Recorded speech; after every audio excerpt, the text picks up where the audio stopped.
تحية خالصة لكل متابعي وأصدقائي عبر صفحة الفيسبوك.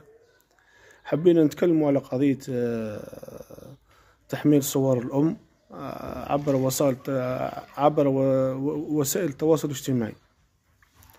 حبيت نفهمك يا ولدي يا خويا، الأم راها حرمة، راها ستر. تخيل انت باباها ويماها ساترينها وزوجها سترها 43 سنة، وبعد تجي انت ديرها في الفيسبوك وتنشرها ويشوفوها الرجال ويشوفوها كذا ويشوفوها كذا. ننصح خويا هذه راه حرمة، باش نهضروا شوية نفهموا ياسر. هذه راه حرمة، وشرح الحرمة وعكسه وكذا هكا ما على بالو بهم، كنا نطرقوا احترام من امهاتنا العزيزات. حبيت فهمك خويا العزيز، هذه راها حرمة حرمة حرمة أذن الله. تصور فيها بلا حجاب بلا كذا، بلا تنشر فيها عبر وسائل التواصل الاجتماعي.